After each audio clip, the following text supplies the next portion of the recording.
Okay, well, it's about time to cheer us all up about what we have done over the past years. And I cannot think of anyone better to do exactly that than Dr. Martin Prinz. Martin has pioneered contrast-enhanced MR angiography over many years since the early 90s.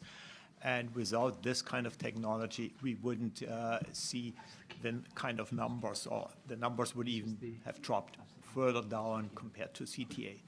So I look very much forward to hearing from Martin about the good news and what MR can do in clinical practice. Please, Martin. Oh, well, thanks, Gerhard. And after those three fantastically interesting but seriously flawed and misguided talks, we're now going to get back to reality. And gee, you know, I came out here to LA, which is a fantastic place. I came out with my family. We went to the beach. I did a little surfing.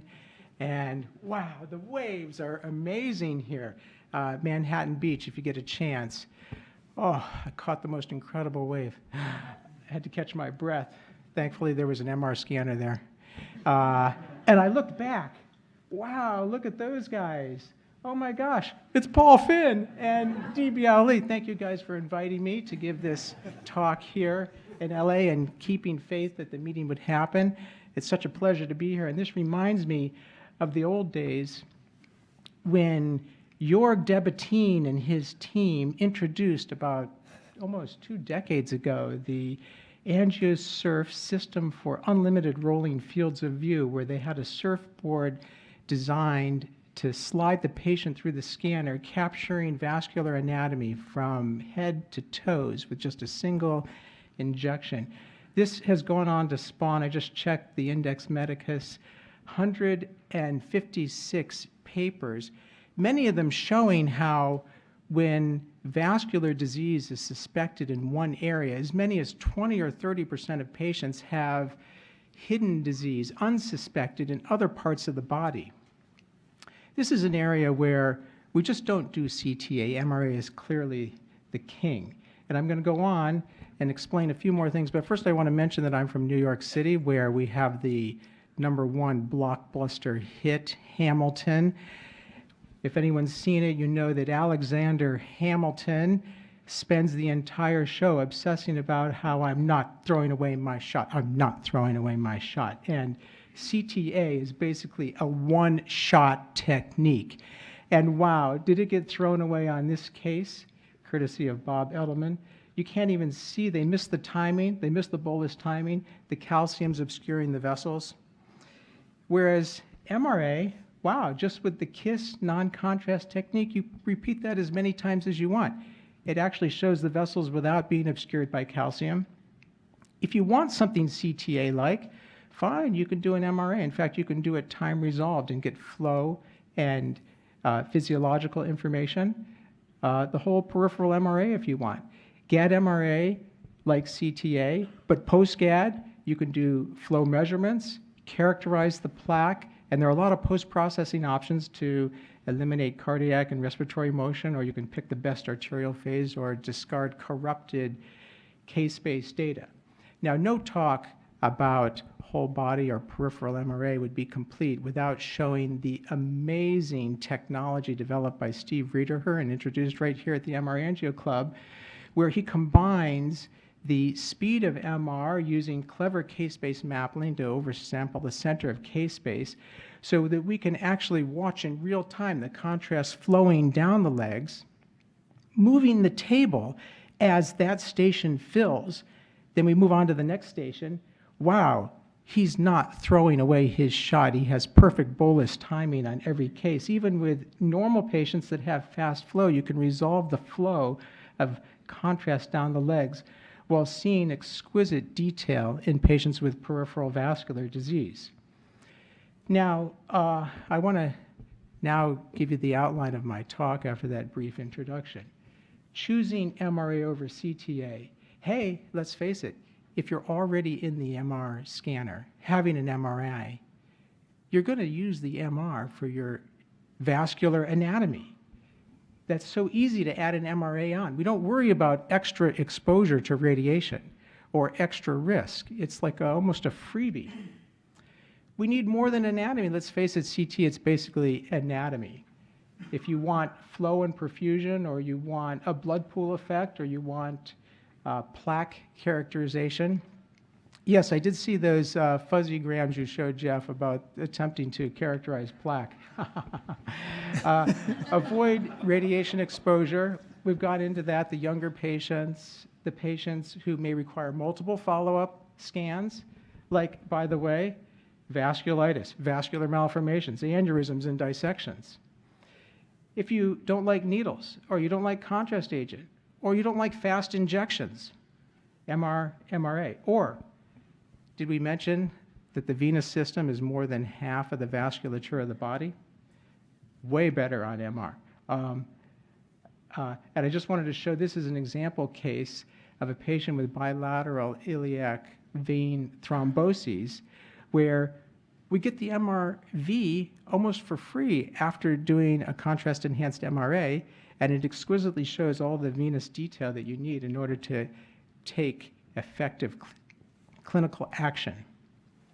Now, before I get into this talk, however, I want to just briefly touch upon some of the utilization concepts and why that data is totally misleading and cannot be relied upon to get a sense of the utilization of MRA and how it has taken over the and had massive clinical impact in the world. If you look at what's actually done in MR, every study practically is utilizing MRA technique in combination with the basic MRI in order to fully assess the patient. And we do that because we don't worry about radiation. We don't worry about overexposing the patient to MR. We do it because it's in the interest of getting the best quality assessment of what's happening in that individual and making sure that no stone is left unturned in our assessment of the patient's imaging needs. For example, liver MRI. Liver MRI is dynamic 3D spoiled gradient MRA and a few other sequences. And we don't bill that as an MRA, and it doesn't show up in the utilization records. But it is an MRA. Breast MRI, dynamic 3D spoiled gradient echo MRA. That's what it is. Pelvic, prostate, cardiac, the lung. Lung is basically a huge bag of blood vessels. Are you going to do an MRI and say that's not an MRA? That's just like silliness. Here we have, if you take your MRA and you just orient it in the coronal plane, well, I'll skip over that. Okay, liver MRI. Multiple phases of the arrival of gadolinium show the vascular detail starting with the arteries and then the veins. And if we want to show this in a time-resolved way, you can see the perfusion within the liver lesions. Here, a hepatocellular carcinoma enhancing in the arterial phase, washing out, and then with an enhancing pseudocapsule. These vascular details are missed on, or they're not totally missed. They're just not as well seen on a CT. I pulled this off of the web, a lecture from Dartmouth on breast MRI interpretation. You could see the red arrows where Dr. Lewis is pointing to interesting areas of the breast MRI. But look at all the vessels. This technique is 3D. This is dynamic GAD enhanced. This is spoiled gradient echo. If you're here at the MRA club, we call this GAD MRA. And if you're there in Dartmouth, you call it breast MRI with contrast. And that's why it's not showing up in utilization data. All right, 4D flow. I particularly love this study. I'm going to step over here. Can you still hear me? All right. 4D flow is complicated, but it's just so much information. And if you don't like complexity, you could do 2D PC. And when you've mastered that, you move up to 3D. And when you've mastered that, you move up to 4D. look at this swirling in the right atrium. The flow comes in the IVC and it's swirling. And it's doing that because the blood returning to the heart has momentum. And if you keep it swirling, the heart doesn't have to re-accelerate it when it pushes it out to the pulmonary arteries. And this amazing study by Michael Markle helps explain why certain diseases that disrupt the momentum of the blood and disrupt that vortice pattern of flow in the right atrium as the blood comes back, such as COPD or emphysema, increases the workload of the heart. This is more than anatomy. Plaque characterization. Oh my gosh. Our SMRA president has spent a lifetime educating us from beginning 3 decades ago nearly about how MR can contribute to finding more than just the lumen, to finding those atherosclerotic plaques, characterizing them with combining information from blight blood, black blood, contrast enhancement, some techniques like SNAP, getting multiple bits of information, using automated tools to integrate that information to predict which plaques are the dangerous ones that are shedding platelet aggregates or thrombus that are increasing the risk of TIA or stroke and represent something that needs to take clinical action on independent of lumen diameter. Oh, yeah, calcium, darn. CT has beat us on the calcium.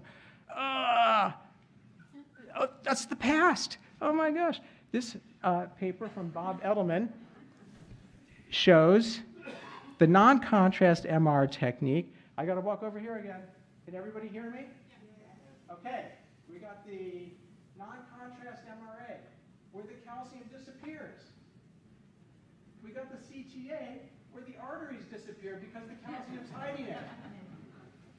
And then we got various MR techniques like Petra or Bob's projection technique, kind of a spoil gradient echo proton density method, where now we can see the calcium in the vessel wall. If you want it, yes, you can have that. This fantastic slide from a pioneer in coronary MRA, D.B. Ali, makes the incredible demonstration of what we're all coming to realize in the practice of cardiovascular medicine. Here, I'm sorry, I got to walk away from the microphone. Can you hear me? We see the coronaries, and wow, looking at the anatomic image, we would say, oh, that looks pretty normal. That looks pretty normal. We can look at them in cross-section on the bright blood technique, but when we use our black blood technique, we can see actually there's eccentric plaque, and it is giving positive remodeling to the contour of the coronary artery. Actually, this is not a normal coronary. This is a diseased coronary with a very large plaque. And I did notice that the CTA world is trying to replicate this. But it's just not as sharp, and it's just not as good, and it just doesn't have the same number of additional ways of analyzing that to evaluate whether or not the plaque is significant. For example, here's another slide from D.B. Ali where he does his MRA of the coronaries with a slow gadolinium infusion. And then afterwards, he looks for plaque enhancement, which can be a sign of an inflammatory lesion.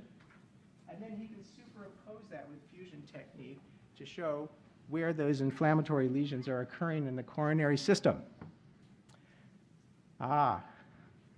This is a slide courtesy of Paul Finn. This is one of the amazing advances. You know, we talked about CT continuing to advance, but MR is also advancing by leaps and bounds.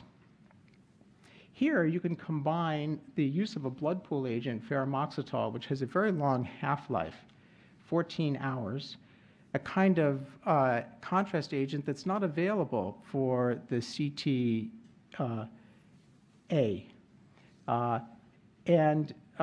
Here, in a patient with congenital heart disease, we just let the scan, he just lets the scan run and run and run and run, and bins the data according to whether it's systole or diastole or inspiration or expiration, and then you can retrospectively go back and construct these phases showing cine technique, the beating of the heart, and all the vascular detail without having to worry about breath holding, without having to worry about catching the dynamic arterial phase of the bolus. And it's a very powerful method for evaluating these patients with congenital heart disease who are young and need exams over and over and over again and don't want to have cumulative lifetime massive exposures to radiation. It also avoids the need for a fast injection. Just another case, you can reformat it into different planes in order to see whatever anatomy you need. Pulmonary MRA. I think there's really a dominance of CT over pulmonary MR for PE. And a lot of that is historical, and it reflects the fact that people just haven't realized how amazing MR is.